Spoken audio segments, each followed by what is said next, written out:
Finally mga kababayan, in-announce na ng Pilipinas, Japan at ng Amerika yung formal partnership bilang response po sa Chinese aggression. Yan po mga kababayan yung latest na mga balita ngayon. At ang nakakatuwa mga kababayan, mismong yung ating Pangulong Bongbong Marcos ngayon ang nangunguna para makamit po natin ang peaceful, stable and prosperous Indo-Pacific. Mainggit na naman yan Mr. Maravillas, yung mga DDS, yung mga kampo ni Xi Jinping dito. Sinabi niyo pa, kaya nga yung mga nangyayari po doon na napakagaganda sa Amerika with our President Bongbong Marcos, sinabayan ng press con kagabi ni Mau Diggs. Nananakot si Mau Diggs na naman at nagpaulan na naman po ng paninira. Inulit yung issue sa pulburon. Matindi po. Wala nang maniwala sa kanila. Sila sinanarang po ang nagbubulahan. So, sabi dyan sa balita, PBBM champions peaceful, stable, prosperous Indo-Pacific in global stage. Di ba nakakatuwa mga kababayan yung mga kaganapan ngayon? At yung Amerika at Japan mga kababayan, nagayag ng buong suporta po para isulong po ang kaunlaran dito po sa ating bansa. Yan po sabi dyan, US-Japan vow support for Philippine economic prosperity. Ito yung mga magagandang balita mga kababayan na dapat pinag-uusapan natin.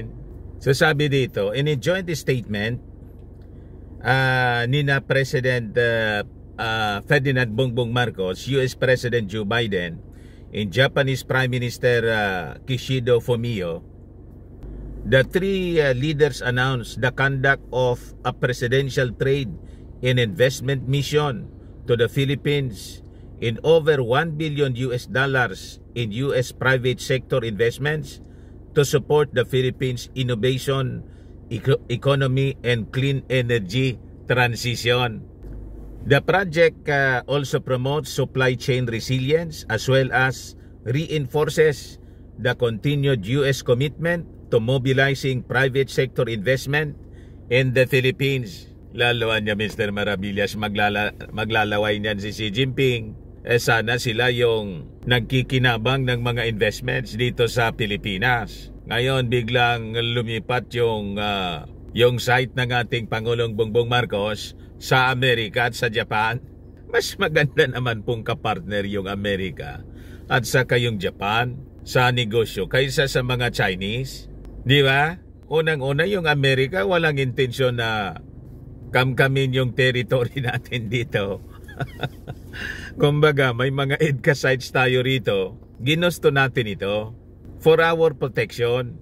Just like Japan po, may military base doon sa Japan, mga kababayan yung Amerika, para sa protection po. Kaysa naman makipagnegosyo tayo sa China, pagkatapos nilalamo nila yung ating territory. Pati nga yung Pag-asa Island po na occupied natin, may munisipyo na tayo doon. Munisipyo ng Palawan. Gusto pong kamkamin. Yun ang latest na statement po ng China. Amin anya yan. Sabi po ni Mao Ning. Ngayon, siyempre, pinasalamatan na din ang ating Pangulong Bongbong Marcos yung Japan dahil sa kanilang Official Development Assistance, yung ODA, kasi lumampas ng target. Lumampas pa sa pledge nila 600 billion Japanese yen for 2022 to 2023 lang.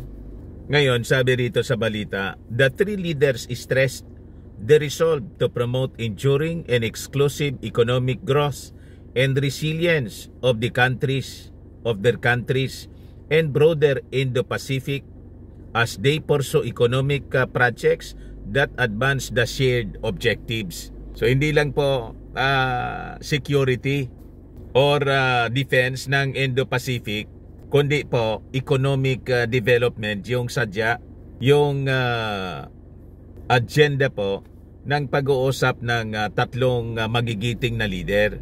So nagkasundo po sila with the shared objectives na paunlarin yung ating region. The shared objectives, sabi rito, include promoting broad-based and sustainable economic growth and investing in resilient, reliable, and diversified supply chains. They also express support for continued progress of the Indo-Pacific Economic Framework for prosperity to advance resilience, sustainability, inclusiveness, economic growth, fairness, and competitiveness for each economies in broader region. Hindi yung pabor lang sa isa, kundi lahat dapat nagkikinabangan niya. Walang lamangan. Hindi tulad ng ginagawa ng mga Chinese. Laging gustong manlamang. So sabi rito, we welcome the first trilateral commerce and industry ministers meeting that took place earlier today to advance our shared agenda.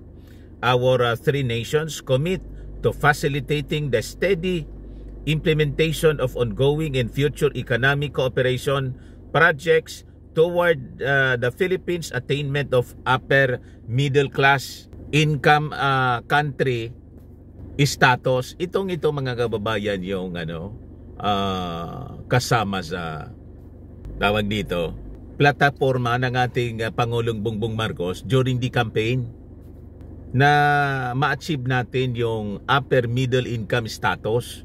Umunlad yung pamumuhay ng ating mga mamamayang Filipino. Hindi yung tulad ng ambisyon noon ni Mau Diggs, basta lang mabigyan tayo daw ng comfortable life. Okay na. Mababa yung pangarap po ni Mau Diggs, talagang pang mayor lang.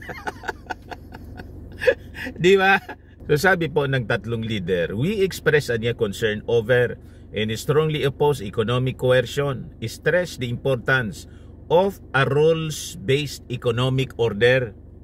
Walang lamangan, and underscore the need for close coordination in dealing with economic coercion. Now on the national security mga kababayan, sabi ng tatlong leader, we stand as one anya.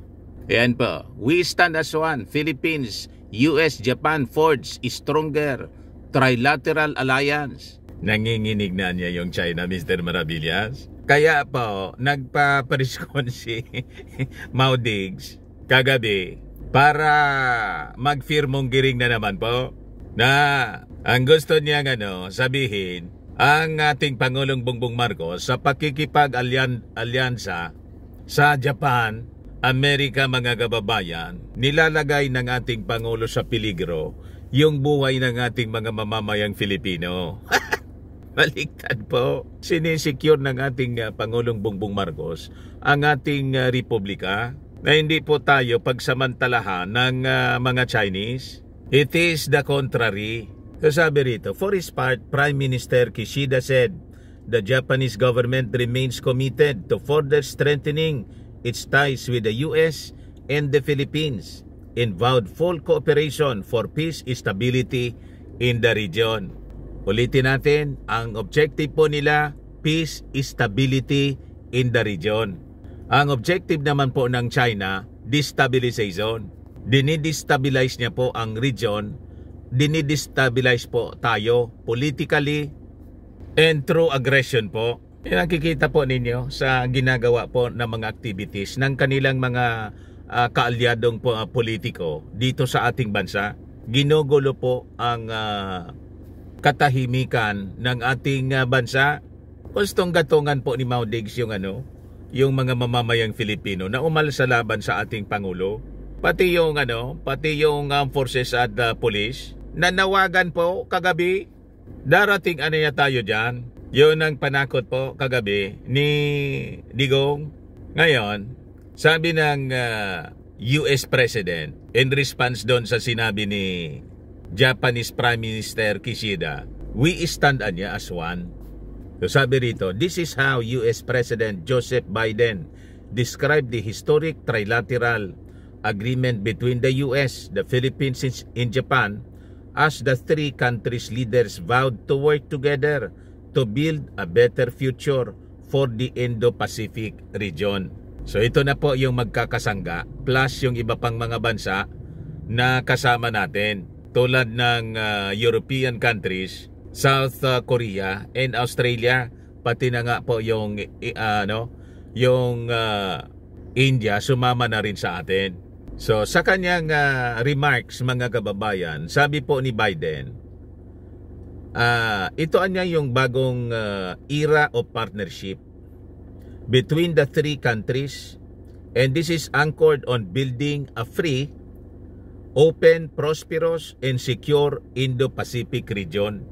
So sabi po ni Biden, when we stand as one, we are able to forge a better future for all. Kagabi po, sabi ni Mau Diggs, ayaw ko anya dyan kay Biden, gusto ko anya si Trump. Nangialam po, pati sa eleksyon ng Amerika. Talaga niya Mr. Maravillas, pakialamero. Pakialamero talaga po. Wala na siya sa poder. Lumipas na yung kanyang panahon. Nangingialam pa po sa policy ng ating Pangulong Bongbong Marcos. Anong paki niya? Ibinoto po ng 31 million Filipinos yung ating Pangulo. Siya, 16 million lang. Ba't hindi na lang niya pabiluhin sa policy din? Ito yung policy na tinatahak ng ating Pangulo kasi sa tingin niya ito yung tama at pati sa ating mga mamamayang Filipino.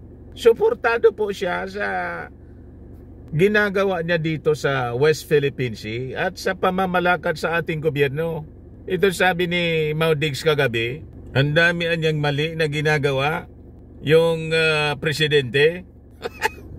Mali po sa inyo kasi may pinasok kasi kayong kompromiso. Kinompromiso ninyo ang ating bansa at malamang may daloy, may ibang consideration kaya kinompromiso ninyo yung ating territory, yung ating sovereignty. Kaya importante talaga po na simulan na yung investigation po ng Senado at Congress doon sa sinasabing pinasok na secret deal na inamin po niya mismo kagabi.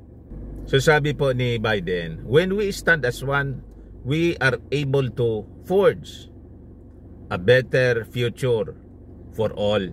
That's why this new trilateral is all about, in my view, building a better future for people crossing the Pacific in quiet, frankly, beyond around the world. Ngayon, sa parte naman ng ating Pangulong Bongbong Marcos, sabi niya, sabi rito, President Marcos echoed his American counterpart's sentiments. Pareha sila mga kababayan ng stand. The trilateral meeting anya was bound by a shared vision and pursuit of a peaceful, stable, and prosperous Indo-Pacific amid challenges to the international rules-based order. Kaya na-insecure masyado po si Xi Jinping, pati po si Mau Diggs. Kasi unang-una, itong ginagawa ng ating Pangulo, ito yung hindi niya ginawa. Ngayon, kasi hindi niya ito nagawa, sinisiraan niya yung ating Pangulong Bongbong Marcos. Minamasama niya at sinasabi niya nilalagay sa peligro yung ating mga mamamayang Filipino at ating bansa. Gustong isubuan niya sa gira. Yan ang linya ng mga statement po ni Mau Diggs. So sabi ng ating Pangulong Bongbong, ito anya yung dapat na gawin natin amid challenges to the international rules-based order. He added that the meeting was an opportunity for the three leaders to define the future they want and how they intend to achieve it as one.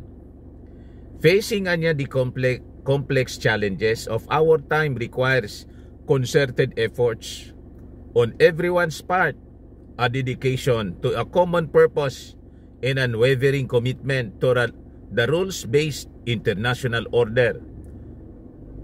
This is a meeting that looks ahead, sabi ng ating napakatalinong Pangulo, President BBM, na nakumbinsi po niya yung mga leaders ng mundo na tulungan tayo rito laban sa mga pang-aabuso po sa atin ng China.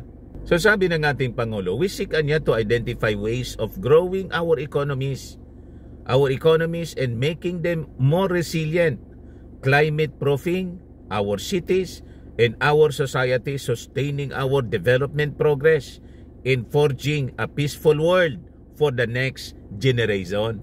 Kasi nga po may nanggugulo po na for his part, sabi naman po ni Prime Minister Kishida ng Japan, the Japanese government remains committed to further strengthening its ties with the US and the Philippines and vowed for cooperation for peace and stability in the region. Kaya saan po ninyo magiging maganda na po dito sa West Philippine Sea natin.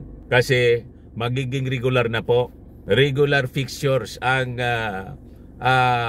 multilateral maritime cooperative activity to secure the region at tuldukan ang bullying and water cannon attack na ginagawa po sa atin ng China. Kaya nga po nung linggo, o di ba, tumabi-tabi yung China.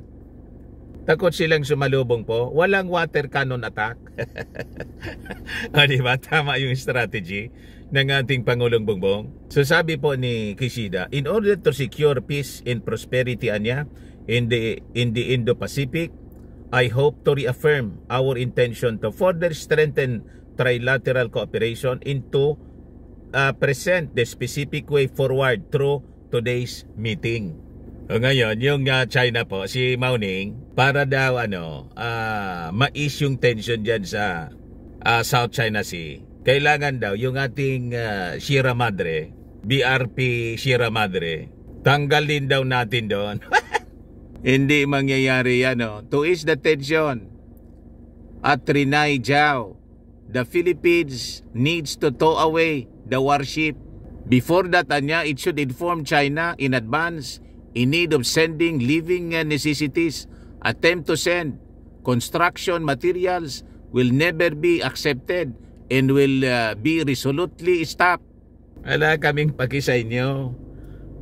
Tingnan natin sa susunod na mga activities, resupply mission with the presence ng Japanese warship and American warship with the warplanes na nandoon.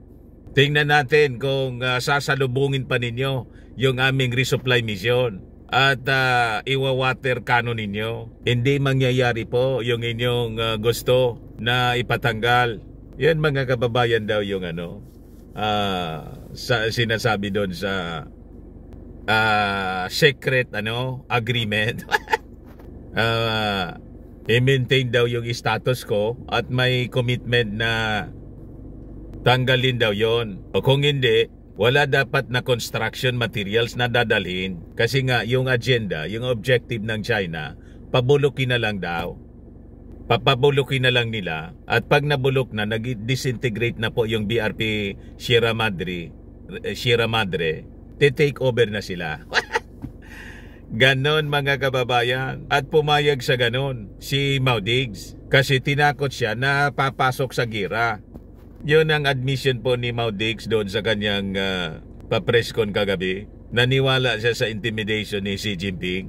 Ayan man lang po yung mga developments ngayon. Ako po si Dante Maravillas. Bye-bye po. God bless.